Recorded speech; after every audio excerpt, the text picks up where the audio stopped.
Lecture de l'épître de saint Paul apôtre aux Galates.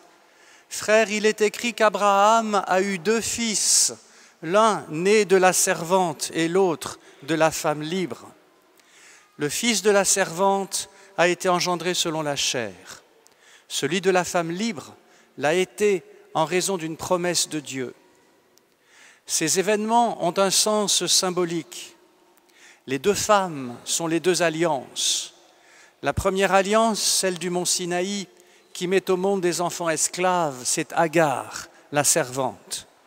Agar est le mont Sinaï en Arabie. Elle correspond à la Jérusalem actuelle, elle qui est esclave, ainsi que ses enfants. Tandis que la Jérusalem d'en haut est libre, et c'est elle, notre mère. L'Écriture dit en effet, « Réjouis-toi, femme stérile, toi qui n'enfantes pas. Éclate en cris de joie, toi qui ne connais pas les douleurs de l'enfantement. Car les enfants de la femme délaissée sont plus nombreux que ceux de la femme qui a son mari. Et vous, frères, vous êtes, comme Isaac, des enfants de la promesse. Mais de même qu'autrefois, le Fils engendré selon la chair persécutait le Fils engendré selon l'Esprit, de même en est-il aujourd'hui. Or, que dit l'Écriture ? Renvoie la servante et son fils, car le fils de la servante ne peut être héritier avec le fils de la femme libre. Dès lors, frères, nous ne sommes pas les enfants d'une servante, nous sommes ceux de la femme libre. Suite du Saint-Évangile selon saint Jean. Après cela, Jésus passa de l'autre côté de la mer de Galilée, le lac de Tibériade. Une grande foule le suivait parce qu'elle avait vu les signes qu'il accomplissait sur les malades. Jésus gravit la montagne et là, il était assis avec ses disciples. Or la Pâque, la fête des Juifs, était proche. Jésus leva les yeux et vit qu'une foule nombreuse venait à lui. Il dit à Philippe, « Où pourrions-nous acheter du pain pour qu'ils aient à manger ?» Il disait cela pour le mettre à l'épreuve, car il savait bien, lui, ce qu'il allait faire.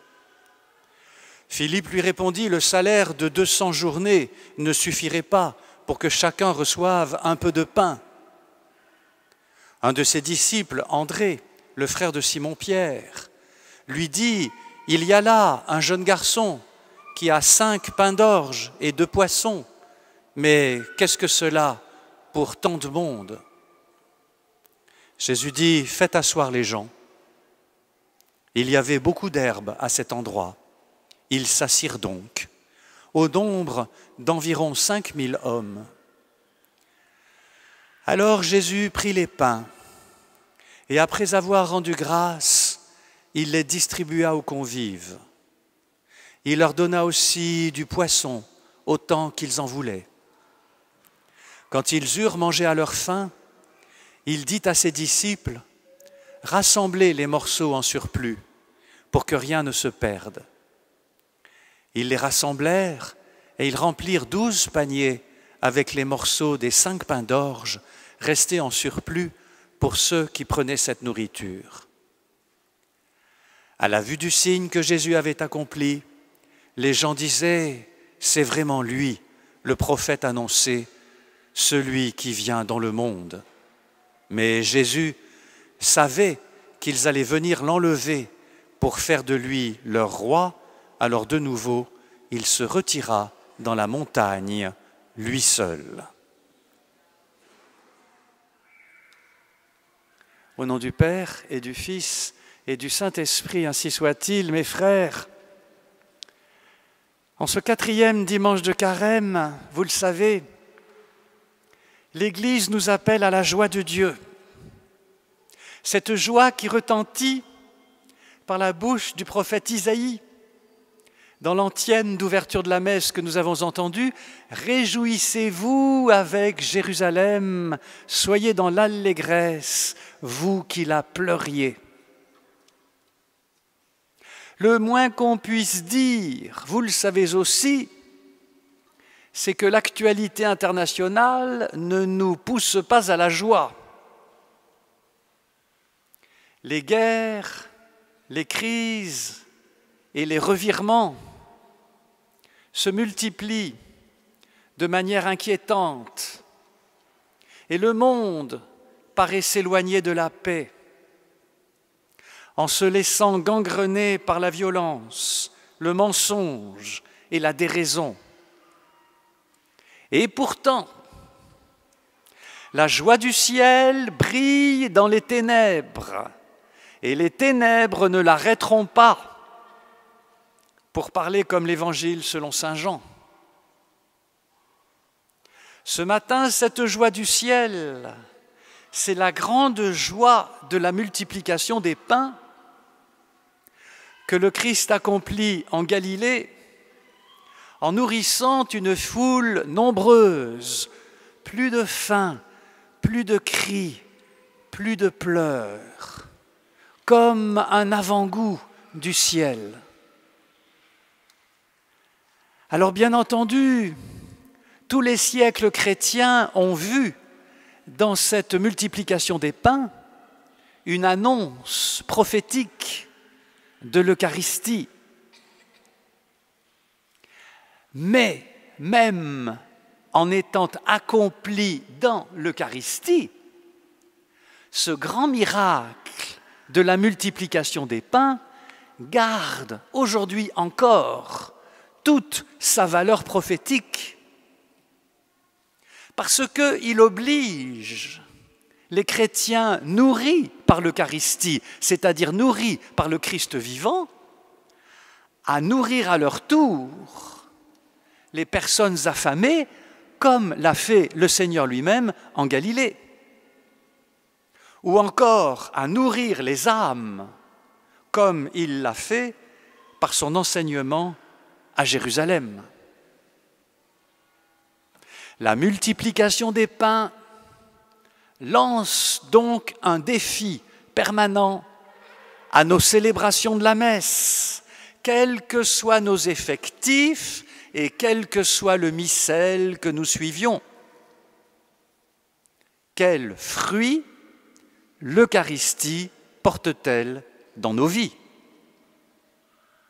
Quels fruits dignes de l'Évangile dont nous sommes les témoins l'Eucharistie porte-t-elle dans nos vies au milieu des nombreux déserts spirituels qui nous entourent? Ce défi permanent, c'est que nos célébrations de la messe nous poussent à une charité concrète envers ceux qui sont dans le besoin, mais également une charité concrète entre nous, en faisant advenir entre nous des relations riches et nourrissantes, des relations faites de respect, d'affection et de paix. Cette charité concrète, elle ne procède pas seulement d'une obligation morale et d'un devoir de justice. Elle procède aussi, et même surtout,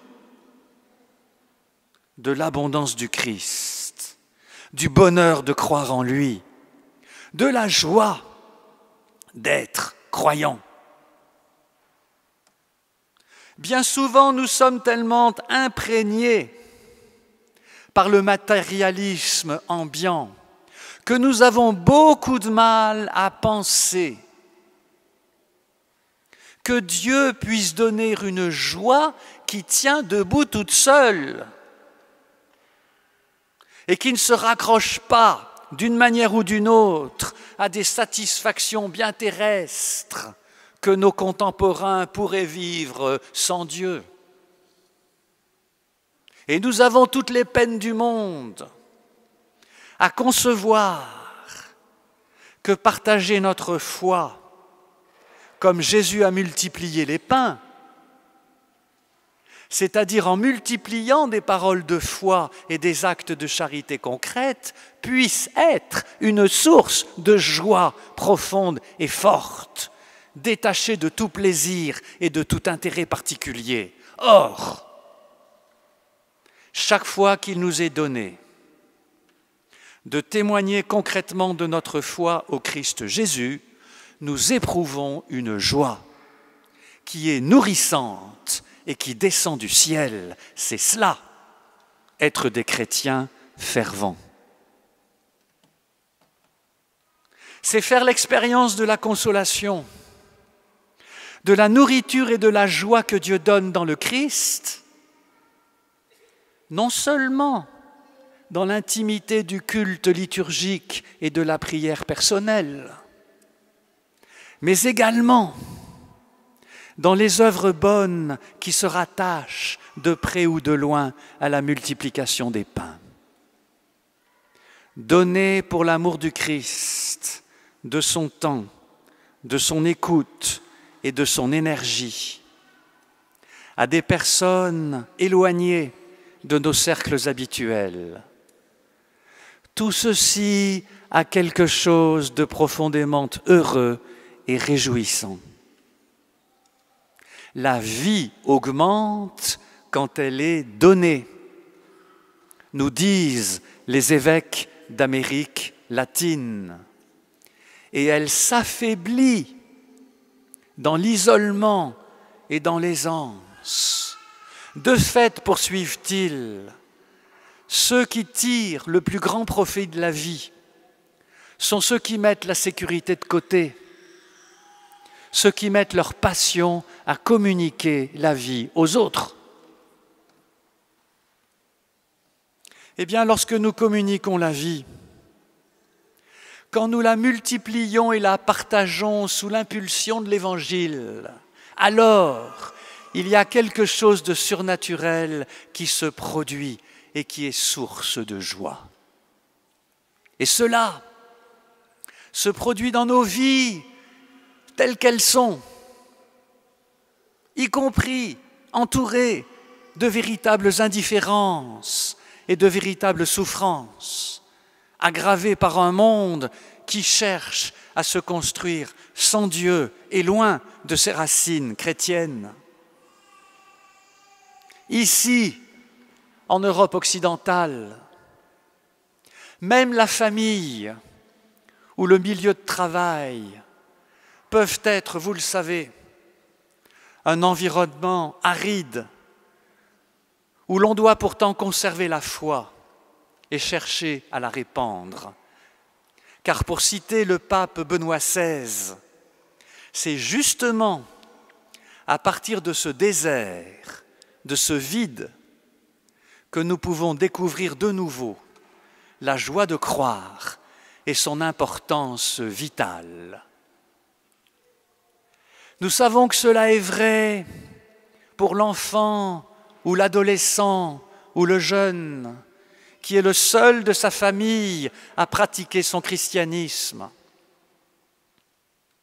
et à qui Dieu fait éprouver quelquefois l'exultation de croire en lui en plein milieu athée ou incroyant, y compris chez lui.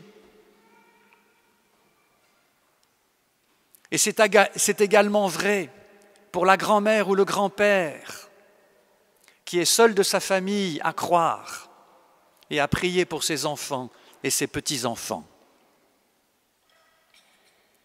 Mais dans le désert, il faut aussi trouver des oasis, des personnes ou des communautés qui, par l'exemple de leur vie, montrent le chemin vers la terre promise et tiennent ainsi l'espérance en éveil. Ce soutien de l'espérance, eh bien, c'est justement la mission spirituelle de nos paroisses, de nos abbayes et de nos communautés, dans la mesure où elles sont ferventes et rayonnantes. Alors, dans les solitudes où nous pouvons quelquefois nous sentir bien démunis, le miracle nourrissant de la multiplication des pains vient nous redire que nous ne devons pas nous culpabiliser ni nous affliger outre mesure de nos manques de moyens. Manque de moyens qui peuvent être des manques d'ouverture, des manques d'épanouissement, des manques de zèle missionnaire. Nous devons plutôt comprendre que c'est justement avec notre peu de moyens que le Seigneur accomplit son miracle. De quoi disposez-vous ? Demande-t-il. Qu'avez-vous ? 5 pains d'orge et 2 poissons. C'est-à-dire 5 bonnes dispositions que nous avons et 2 convictions de foi, celle que Jésus est vrai Dieu et celle qu'il est vrai homme. Cela seulement pour que le Tout-Puissant fasse de nous des instruments de sa surabondance et de sa joie.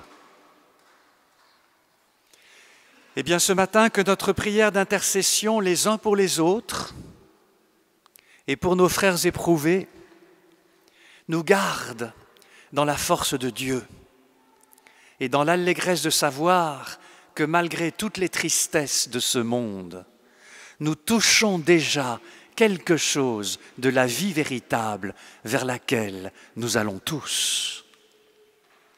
Je vous dis cela, nous répète saint Jean, pour que vous ayez en vous la joie et pour que votre joie soit parfaite. Au nom du Père et du Fils et du Saint-Esprit, ainsi soit-il.